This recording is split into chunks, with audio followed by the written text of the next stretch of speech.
Welcome to Hawkeye Skunk Works. I'm Joe. Let's work on this Jeep.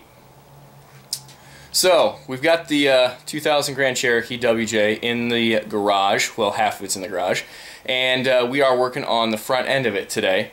What we are doing is putting new JKS bar pin eliminators on the bottom of the shocks. We're putting in some used overland springs. Jeep calls them the upcountry suspension springs. Supposedly they give about an inch of lift. When I compared them, they're about the same size, but they definitely felt a little firmer, and that's really what I was going for over the lift.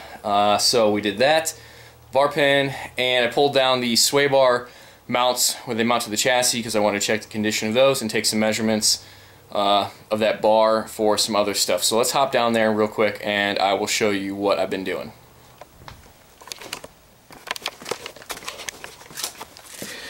Okay, so here's the springs, nothing special there.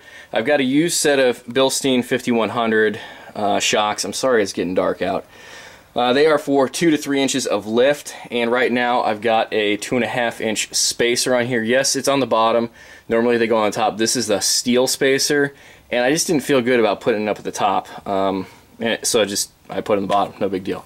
JKS bar pin eliminators.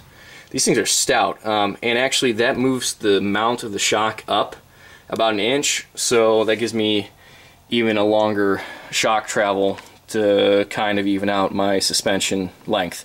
What I had before was, for bar pin eliminators, these are actually the rear upper sway bar mounts that I took off with the sway bar, because you all know how I feel about rear sway bars, but I need to reuse these for something else coming up in another video. So took those off, JKS ones on, and yeah, sway bar mounts seemed actually like they were in pretty good shape. It's way too dark for you to see them up there, but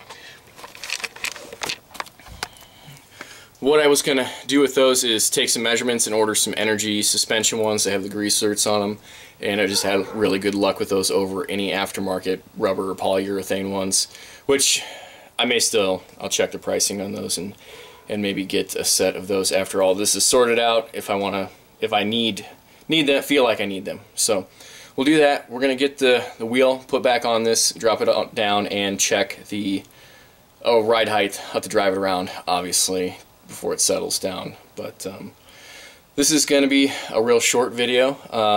Thanks again for checking us out. Be sure to like and subscribe to everything: YouTube, Instagram, Facebook, Twitter. Really appreciate all that. Get your Hawkeye Skunk Works hoodies and hats and t-shirts, and as always, thanks a lot for stopping by. Have a great night.